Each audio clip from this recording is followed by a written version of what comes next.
Varro Production.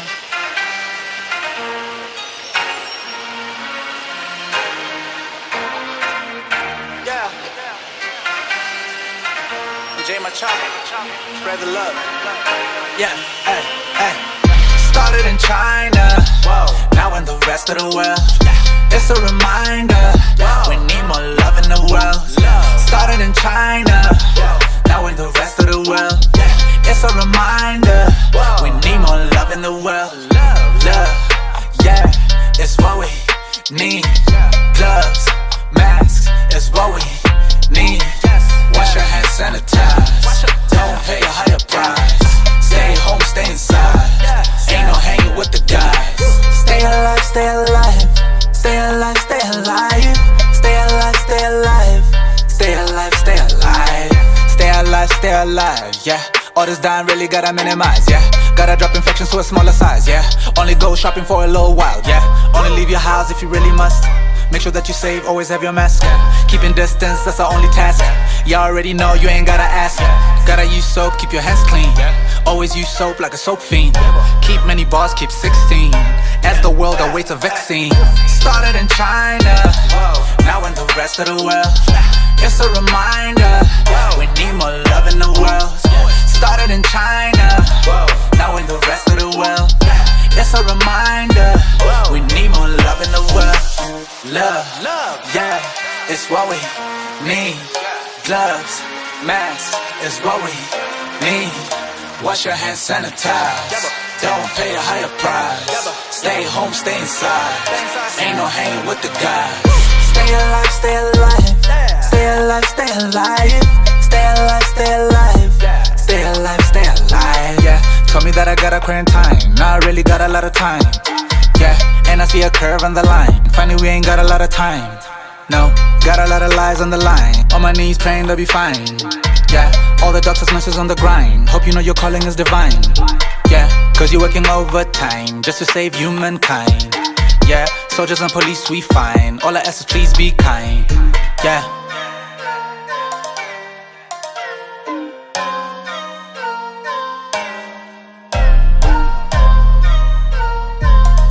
I really hope everybody out there spread the love, take care of yourself. Yeah, hey, hey. Started in China, now in the rest of the world. It's a reminder, we need more love in the world. Started in China, now in the rest of the world. It's a reminder, we need more love in the world. Love, yeah, it's what we need. Gloves, masks, it's what we need. Wash your hands, sanitize. Don't pay a higher price. Stay home, stay inside. Ain't no hanging with the guys. We shall recover. We shall overcome. And we shall prosper. Stay alive, stay alive. Stay alive, stay alive. Stay alive, stay alive. Stay alive, stay alive. Hello everyone at home. Welcome to another edition of North Star. It's me, your man, Monty with an I. I'm not alone, as you can see. I'm with these beautiful chiquitas of mine. On my right hand side, I'm Unity Rambau. and on my left hand side, I'm Debbie Ngube. yeah, we're at it again. Like this is the show whereby we take an artist and then we take you through their communities. They tell you what inspired them to be who they are. Hello everyone at home. It's me, your boy again, Monty with an I. We're doing it again. Like this is the show whereby we showcase the talent of everyone. Everybody's talented, but you can't be talented without the community. So we're going to touch the basis on like what motivated this guy I'm with here. So my man, you can quickly like zip, and then you tell us a little more about yourself, your personal informations, like where you from, what you're doing, and stuff like that. All right, cool, man. So my name is Machavha. I come from Bushbuck Ridge, which is all the way in Mpumalanga. If you've never been there, man, make a turn out there, man. There's a lot of talent like myself out there. So that's what it's about, man. It's about unearthing as much talent as you can. So that's why I moved to the big city, try to find my way out here. And I think God has been good so far. So I need to go back there, to where I come from and share some of this knowledge that I have. But anyway, man, I'm a musician. I'm a voiceover artist. I'm an actor. I'm pretty much just all rounder in the creative space, man. I've done quite a lot of stuff in the game, and a lot of stuff behind the scenes as well. But right now it's all about the music, and I'm excited to bring some new music to South Africa, and hopefully they'll receive it well, man. Yeah. Like quickly, when we go into like now, you explained everything around the music and stuff like that. They say take care of the community for the community to take care of you. What are you doing for the people in Bushbuckridge or wherever you at? Like what are you how are you giving back now? To be relevant, we're here in the corona pandemic thing. Are you giving out anything, or maybe in terms of like maybe you have programs in terms of music? Do you teach anybody how to play and stuff like that? Just go through it. That's a really nice question, man. So during the lockdown period, man, it was a time to kind of, find yourself as an individual and see what you can do to, to contribute to the world, And I feel like as a musician, it's very important to make music that can really change people's lives, mindsets, try inspire people if you can. And just share your experiences, because a lot of times that's what helps the next person. So what I do is I try to do that through my music. I recorded a song called Stay Alive during the lockdown, because I figured with so many people dying around the world, a song like that could really encourage people to really stay alive, because we need everybody to to be there when this thing is over. Okay, like when you say, like they say you on your own. Like now we're moving to you on your own, because like people now we move from level 5 to 3, but it's like people are just doing it like you just need to take care of yourself. So I think that resonates with your song Stay Alive. And then like when we're moving forward, we would like to know like where can people get you, what new products do you have, all sorts of things. Like you can take us through that. Man, there's a lot of exciting stuff going on right now. Look, I mean, you probably hear a lot of my voice on a lot of stuff like radio and TV anyway, because I do a lot of voiceovers. So you do hear me without really knowing it's me, but it will make sense one day. And then now also, I just did a collabo with the legendary Dr. Mbongeni Ngema. Like, no, I'm blessed. Like, it just happened through God's grace, man. So I'm really, really grateful for that. So that's coming up, featuring some other artists that are known, just to mention one or two, like MT and Reason. And then there's other ones too there. You guys wait and see who they are. So I'm excited about that. That's what's coming up. And yeah, man, so for you to just know more about me, just follow me on Instagram. I'm mostly there. MJ Machavha. Machavha is Machaba. MJ is like Michael Jordan. MJ Machavha, one word. Yeah. So like when we close it a bit, like we were around the pandemic. Like now everything is around the pandemic. So we would like to know like in terms of the new normal. We're gonna have a new normal in terms of your events and stuff like that. How did that impact you as an artist? Like how did it kill you monetizing? I think what the coronavirus pandemic really made us aware of is that you cannot depend on one income stream. Like all the eggs in one basket. You can't do that. You have to really try to diversify as much as you can.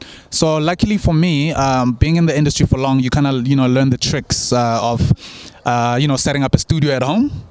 So I've got a studio at home, which really came in handy, because now with some of the voice work that we're doing, some of the radio dramas that we're doing, scripts are being sent to me via email.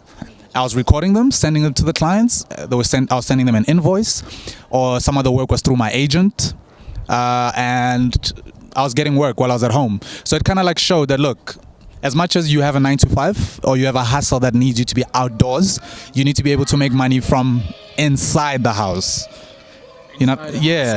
Using the internet.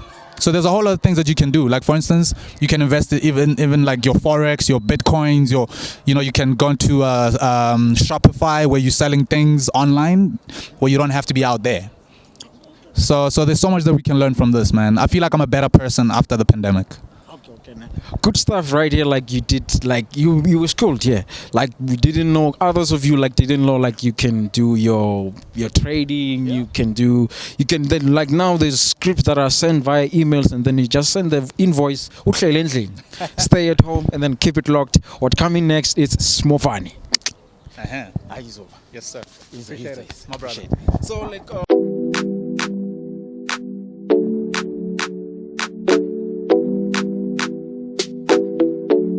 Jalo, jalo. Wena uyangizulisa. Except Fetu, this is the dimple drummer, your boyfriend's homie. At least you know where he's at if he's not with you. So as you can see today, some of you may know him, some of you might not. But I am with Shelton Reginald Sally, aka Shelton Forbes, aka Damn, that's the first Shello time. the Mellow.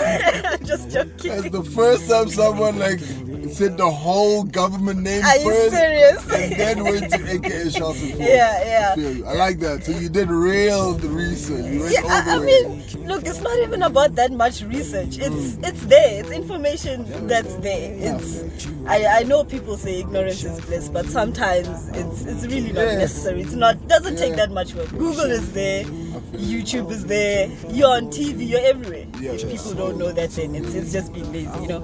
But anyway, just briefly, I'd like for you to just tell people briefly who you are, you know. So I'm Shelton Reginald Sally, as you guys heard, aka Shelton Forbes. I started dancing. Well, I'm a boy from Eastern Pretoria originally. Moved here when I was like 7, 8. And then grew up this side in Johannesburg on the east side of everything. That's by Millwood, Orange Grove. That side, So I grew up there.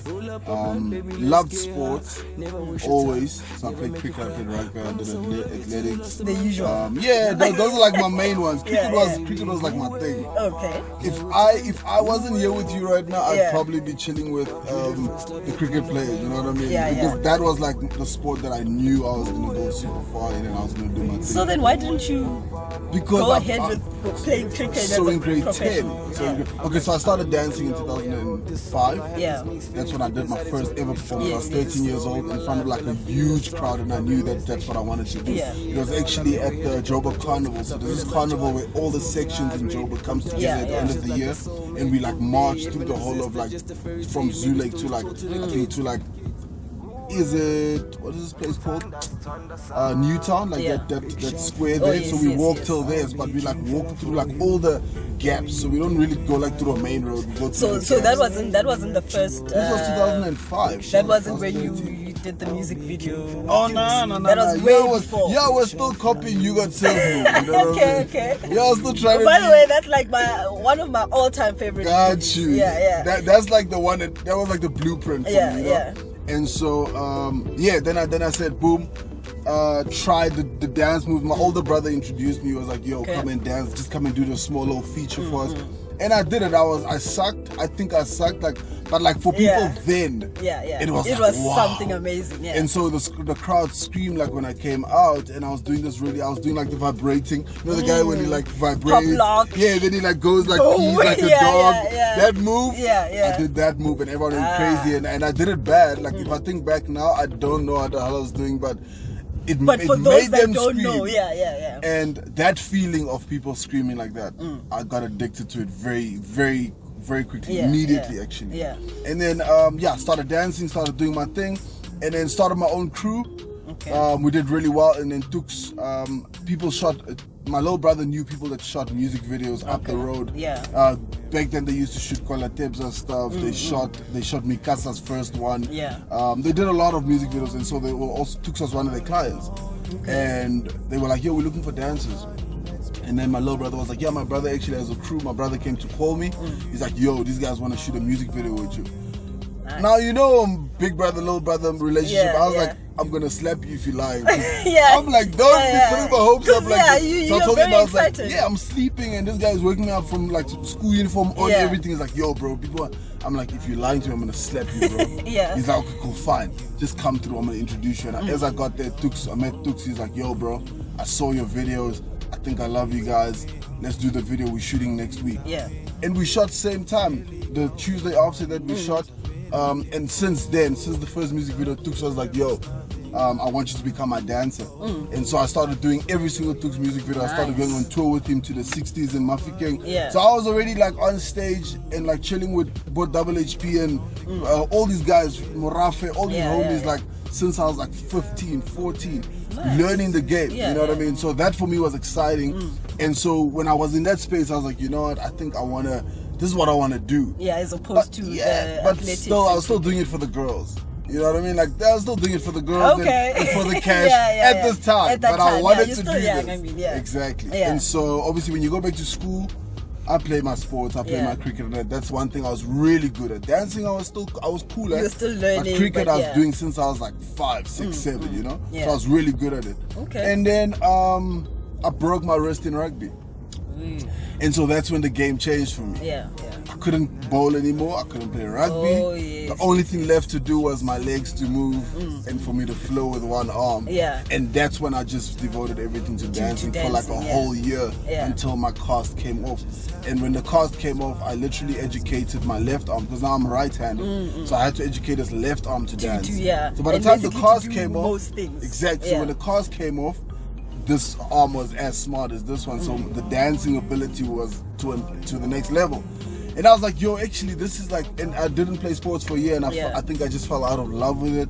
The teachers weren't happy with me because I got a tattoo during this time in my neck. That was my first tattoo, yo. You know, I actually just heard, I was watching, obviously because of what I do, but even besides this, I enjoy watching interviews. And Kevin Hart is like, whoever gets a neck tattoo has basically given up on life. Because if your child gets to school and they call you for a teacher-parent meeting and they say, yo man, look, your child is giving us problems, and they see the neck tattoo, is like, actually, we thought we'd tell you to talk to him, but somebody needs to talk to both of you. You know what's cool is the fact that, like, at least we were in the beginning of the wave. Like, whoever got a neck tattoo with me in 2007, 8, we were ahead of the wave because we didn't know that everyone was gonna get neck tattoos and face tattoos. You know what I mean? So now it's like a thing. I don't feel that way no more. Like, maybe Kevin is right. Maybe back then when like everything was so backwards and people weren't like. Now you have presenters on TV, like people that are prominently on TV, whether it be a Wild and Out or whatever show it is, they're on TV. And but that's the entertainment industry. Exactly. Imagine working in the corporate and I'm fine. I have no plans going. I have no plans going to the 9 to 5 to the corporate game. Shout out to everybody doing their 9 to 5s, the corporate game. It is what it is. You guys are doing your thing, but I have no plans in going there, and so this is what I'm doing for the rest of my life. You know, I think I said it to, who did I say it to yesterday? I spoke to my homie. He's the designer for my gents. You know the brand, my gents. And I spoke to him and I said to him, bro, like, I want to be at Will Smith's age and still be prominent in this game and still be either on the biggest TV shows or still be touring or signing the best artists, you know what I mean, or being in the game and being a very important figure in the industry. So my plans of doing anything else is gone. Like, it's over. I can't imagine myself doing anything. I get what you say. So so basically that's how I started, and then I started doing the music thing around the same time because I thought I could rap, and then rapping was not my thing, but singing, I loved singing more than anything. And I grew up in R&B. I grew up with 112 and Boyz II Men, Joe Thomas, and I grew up with all these people. So singing was like the natural thing. So that's when I just started like getting into the game, and I did my first advert where I got money. 2007 for Wimpy. I did a Wimpy advert, and since then I was like, okay, this is what we're doing. If I can just dance and I get like this much just for one day. I shot for like, I think I was there for like 4 hours. Mind you, I'm having fun. Mind you, I'm getting amazing lunch, amazing breakfast. They're treating me like a star. I'm like, yo, this is what I'm doing for the rest of my life. And so that's you have no plan B at all. You're not planning on if plan B this doesn't work out the way. Plan B distracts me from plan A. Okay. You feel me? If I got a plan B, it means that I'm careful. I'm treading lightly. I'm okay with I might fail. So for me, if I don't have a plan B, there is no other option. No other option. I do this because I do this. So do you think so far in your definition of success or making it, do you think you've made it? Do you think you're successful in this business, or nah, not a, well, success, you see, success is a whole different story to making. Those are two different things. Success is I don't think there's an end like line to success, right? Like there's a certain success to every single thing that you do. So if I want to be a TV presenter, right, and my aspiration to become a TV presenter is to get on TV and for people to finally see me as a TV presenter, get that one TV show that everyone knows who I am. In that sense, I'm successful in that sense of okay, I've solidified myself as a TV presenter. As a dancer, yes, I've solidified myself as a dancer. Okay. As a musician, now I'm back on another journey. I'm evolving into a whole different entertainer. I'm an entertainer holistically. For me, the line is like it's too long for me to be like, oh no, I've reached mine. Because I have so much that I still want to. I have so much that I still want to do. I've already done like quite a bit, but I've so much. You feel like you still have a lot in you that you can give out. Exactly. So in terms of like success or succeeding or getting, like, there is no finish line for me. You know, I think I'll be done, and I think I will say that I've made it when like all is said and done. You know, when I sit down and I'm like, yo, I've done this. There's so much things that I still have to achieve. So I'm far from being like, way far. I'm still getting started, and like, you know what I mean. I'm literally only getting started now. Like my first mainstream was Vuzu. So imagine that, like, that was my first. I can't be like, I'm here now. I'm there. I'm the dog. I still gotta have my own TV show that's number one in the country. I still gotta have my top 10 number one singles on the charts. I still need to be touring the world. I still gotta, you know what I mean, start my own production company. All of it. There's so much that I still want to do. You know, still want to get a lead in a big series in South Africa as an actor. Because I've done my acting thing, you know, I've done my presenting thing, I've done my music thing, I've done my dancing thing. So now it's like evolving each and every one of those facets. You know what I mean? All right, so I hear you, né? You haven't made it, I guess, to where you say, now I can sit down and relax and reap the fruits of my labor. No. So, besides all of that, I actually just want to ask, what's that one thing in your personality or your characteristics as a person that you feel is not necessarily in line with what you do?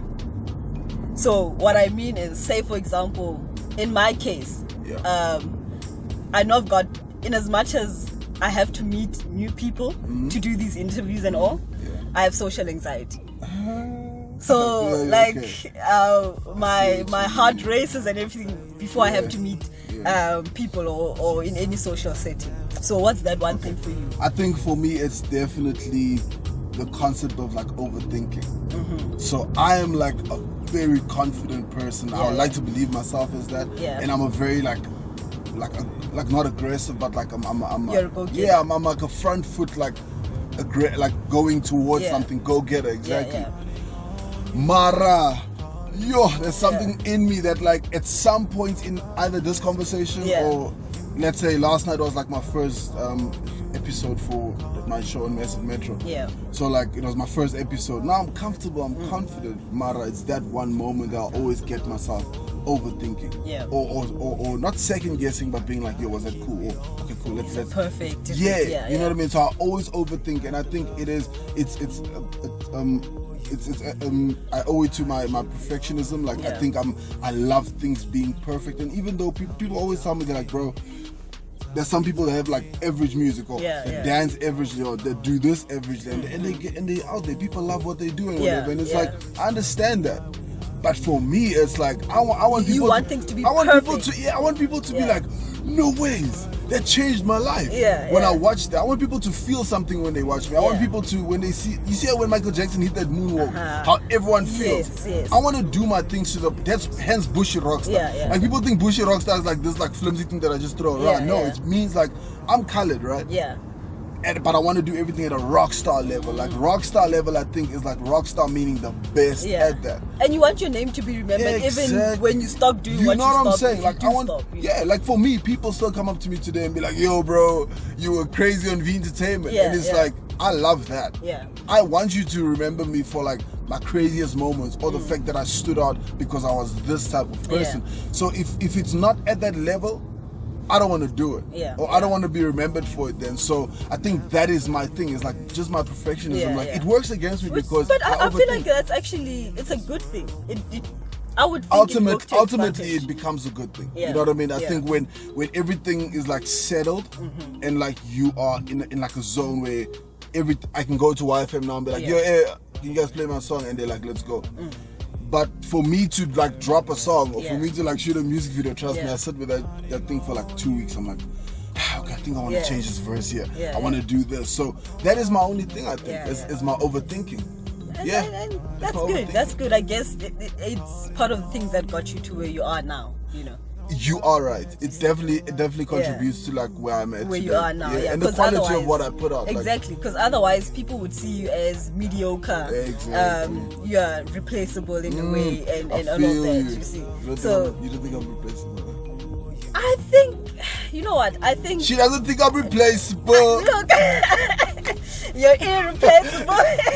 Look, I think everybody has their own opinions about somebody, but even if they replace you for whatever reason, whoever comes in and does it will never do it the same way that you do it, you know. And there'll always be someone, even if that person does it, say, for example, better than you, according to whoever, there'll always be that one person that feels that they can't detach that role or that specific thing with you.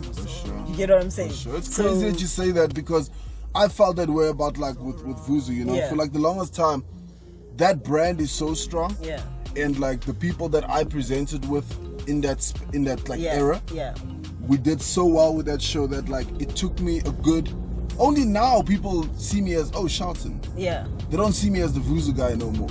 It had to take 2 to 3 years for them to detach me from that brand. So I feel exactly what you're saying. It's like it's really hard for people to, you know, detach you from like something if you did it. If you did it with your whole heart.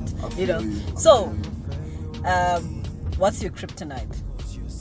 I'm sensitive, man. You feel like that's I'm sensitive. Like that's my thing. Is like I told you, I can be very confident, but the moment like I feel like I made a mistake, or someone tells me I made a mistake, or someone like reacts a certain way to one thing, I can do a whole hour of something amazing. I promise you, if I have 1 minute in that hour that I did bad, that's gonna be what I remember.